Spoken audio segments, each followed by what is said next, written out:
Is a brand new release of the Metroid Prime Trilogy coming out on the Nintendo Switch in a couple of months? Or are we just being taken for a ride? Let's find out. Hot take. A Swedish retailer has released some really interesting news stating that they believe there's going to be a Nintendo Switch version of the Metroid Prime Trilogy coming out not just any time, but in February. Don't do this to me, Sweden. I know. This is insane. Why are you doing this? The really, cover art looks like placeholder cover art, but it could be legit. Yeah. I don't know. We are so on the fence about this because it almost seems like it's real, okay? We have heard rumors from people that are familiar with this store. I believe the store is called... it's Inet. I-N-E-T. Okay. People believe that Inet is a very reputable retailer and that if they were to say something was coming out, it's going to be true.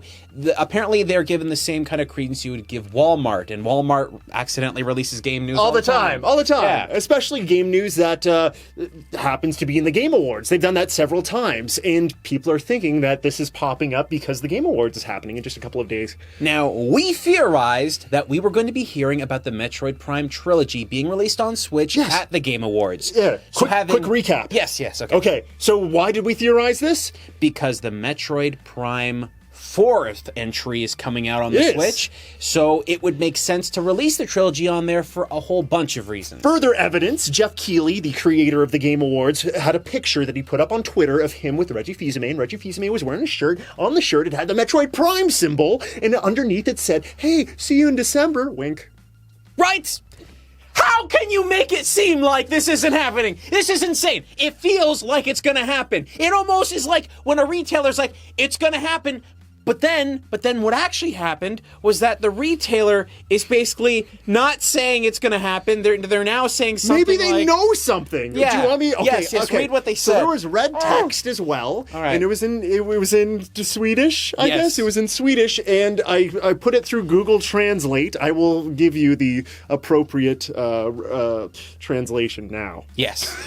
The product is only a reputation, but we think it will be announced at the Game Awards with launch in early 2019. What do you mean you think? You can't do that. Retailers will know about products in advance because what happens is a video game company or a publisher or a distributor will go to them and say, these are our future products. These are the products you can rely on that are going to be coming out. Please have stock available of these items or have space available for the stock that's going to be coming in. You can't say, oh, we think it's going to be announced because we're going to trust you. And then give a kind of date? Yeah. February question That's mark. That's oddly specific, is it not? February question mark. I want to believe that this is happening. And this makes me feel like it is going to happen. But here's the thing. Announcing the game in a couple days at the awards and then basically going, okay, it's going to be coming out in February would get a lot of people to buy Switches in the holiday season, okay? Yeah. We really don't have a big first-person shooter on the Switch. We do have Doom, we've got Wolfenstein, and technically if you want to consider a Splatoon a first-person shooter, even though it's not, it's a third-person. It is. We don't have a Nintendo first-person shooter. And that's perfect. Yes. It's perfect. And it lines up with what we were hoping would happen, some major releases from Nintendo, major first-party releases. Let's Go Pikachu and Eevee are doing great. Smash is coming out in a couple of days. Keep the ball rolling. Give us a little Metroid Prime Trilogy in February, and then get us ready for 4, which is sometime down the road. Now, we had a whole bunch of people talking about how there was going to be 2 Nintendo Directs in November. Yep. We got one, but we didn't get a second one. However, now my thinking is that the actual second announcements that we were going to be getting wasn't for November, but it was going to be for the Game Awards, because a lot of people are going to be paying attention. We've already talked about this. We've already stated that the Game Awards is going to have a whole bunch of gamers from a whole bunch of different sectors watching one single event. That means that there's going to be folks that like Xbox, people that play Sony PlayStation games, and a bunch of PC gamers. Everyone. If they watch this event and they see a whole new Prime Trilogy coming out that's going to be available on the Switch, it might be a way for people to get into it. We've already seen Nintendo do something like this at last year's Game Awards when they showed off Bayonetta 1 and 2 coming to the Switch before showing Bayonetta 3 was now being developed, right? Yes. So it's perfect. They could do the exact same thing. We know that Prime is in development, but show the trilogy and then they show us new footage, or do the opposite. Like, oh, you knew Metroid Prime 4 was coming, but you weren't sure about the trilogy. Here it is, and here's the date that it's coming out, you know? Yeah. And we still haven't heard anything that Retro Studios is doing, so there is a possibility while working on whatever one of their future projects is, they're also working on the development of this and bringing it over. You think like a smaller team possibly could be working on it? It could be that. Because they know the games. Yes. They created the original games. Now, there are a couple of things that would have to happen for a Metroid Prime Trilogy to come out on the Switch. This isn't just a simple take it from one system to another, because the trilogy originally came out on the Wii. Yeah. And the Wii version introduced motion controls and screen pointing assets and stuff like that were not in the original games. Yeah. Now, while you could take the original Metroid Prime on 1 and 2 from GameCube and port those over, you really couldn't do that with the third one, because the third one is its own unique game on the Wii. It was never released on the GameCube. Yes, and that one implemented motion controls, and like a lot of those Wii games did, motion controls in very specific ways. Yes. Yeah. Now, there's also a couple of other things as well. With the Wii version, we are essentially looking at a game that is standard definition. It was not a high definition release game. So what has to happen here is they basically have to make a high definition widescreen version of the game. I believe the Wii version was widescreen as well. Yeah, from my knowledge. Yeah, but the having it in HD, that's very different. Are they going to go back and recreate assets? Are they going to change out model work? Think Ocarina of Time, Majora's Mask remakes for the 3DS. Yes. Yeah. Are they going to actually go back and change those assets to look better on the screen? Are we going to be seeing, obviously, I would imagine we're going to be seeing an upscale in resolution, probably native render at 720p, if not 1080. Yeah, they would need to, man. Absolutely. You have to be playing that game at least at 720. Yeah, right? But those assets. Now, this is an interesting thing, because I think a lot of people don't even realize this. The trilogy that was released on the Wii was on a single DVD. That means they were capable of getting Metroid Prime 1, Metroid Prime 2, and Metroid Prime 3 Corruption all on a single disc.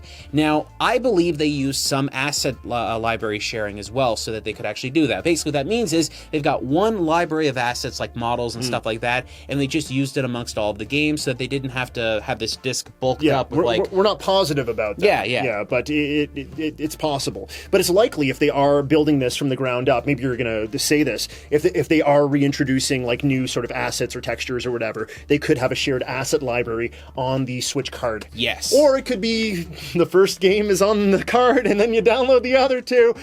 We've heard about that recently. I believe that because they got the trilogy originally to fit on basically a DVD disc, it would be more than capable of fitting on a cartridge. I think it's fine. I think they're capable of doing that. I would like that. I think that's the way it's going to play.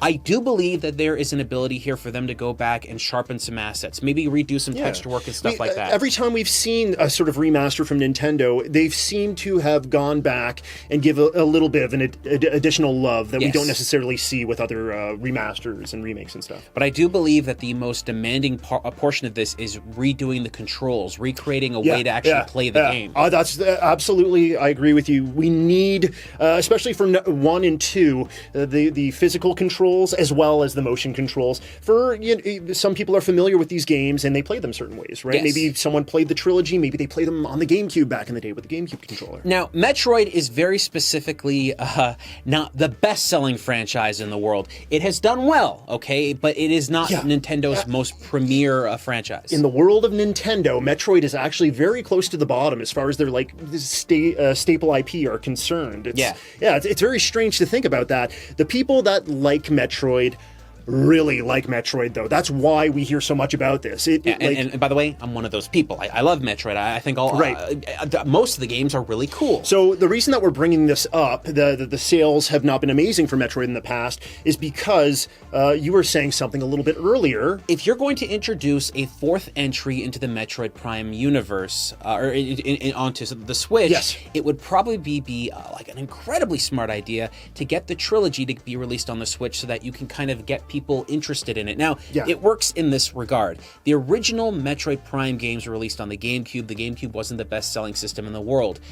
Trilogy was released on the Wii, but it was a very rare release. It's not a very common one out there. It's harder to come by. And then when it eventually came out on the Wii U through Wii backwards compatibility, well, I mean, it was the Wii U. So on the Switch, it's going to be attracting an entirely new audience. Yes. I believe that there's something else that they should be doing and they should be considering when they're releasing this trilogy as well. Not only is it supposed to appeal to a whole bunch of people that have played these games in the past, or new gamers in general, but I feel that there should be a way for them to introduce some of the multiplayer components that they had on Metroid Prime 2.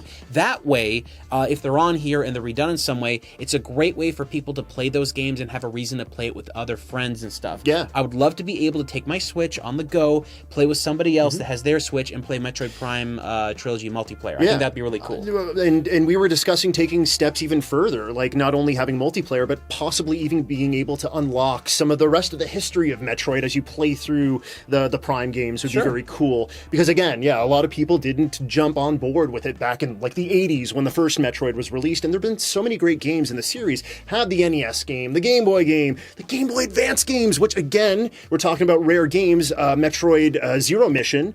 Man, the price is going way up on that, and there's not really many other ways to play that. That'd be great to have a physical version of that again. I feel like that would be a smart way for them to go about this, simply because they want to get people really excited about the Metroid Prime series and get them excited about Metroid in general. This is a fantastic way to do it. Now, while I don't believe they're going to be releasing a bunch of those games, I do think that the trilogy is going to happen. I think that it just makes a lot of sense. And why I believe the multiplayer portion might be a thing that they could possibly do is simply because we know Retro Studios is not making Metroid Prime 4. It's an entirely new group. So having Retro Studios kind of put more effort into the trilogy, add a couple of things, could be their like final touches on the franchise before they let it go for good. So this could be a great way for them to do that. Plus, I think for a whole bunch of people out there, it could be the #1 game for them to be buying in the next 2 months. Because as far as we know, there's really not much else out there. Yeah, and again, I want to go back to actually purchasing this game and people not having played this game in the past. We're seeing an adoption rate of titles on the Nintendo Switch, which is pretty incredible, right? Donkey Kong Tropical Freeze, the numbers were pretty huge. A lot of the ports that had come from the Switch, games that people hadn't really bought in the past, people are buying up like crazy on the Switch because people are hungry for games on the Switch. It's beautiful in that people can get into a series like Metroid Prime and then get hungry for the next title that's coming, which of course is Metroid Prime 4. Yeah, so I think the trilogy has potential to be coming out. I personally believe it's going to happen. I would be shocked if it doesn't happen. And it would sell so well! Even if we don't hear about it at the Game Awards, folks, it has to happen at some point. However, because of this retailer, because we're hearing a lot of rumors from all over the place about this happening, it's wishful thinking, but it could be real. February question mark? Who knows, folks? How dare you? What do you think? Do you think that this company is being truthful? Do you think it's actually going to happen? Do they know something? Do you think Jeff Keighley was in Sweden recently and he's dropping some information bombs? Are you excited if there's a trilogy coming out, or do you believe it's not going to happen? Let us know what you think.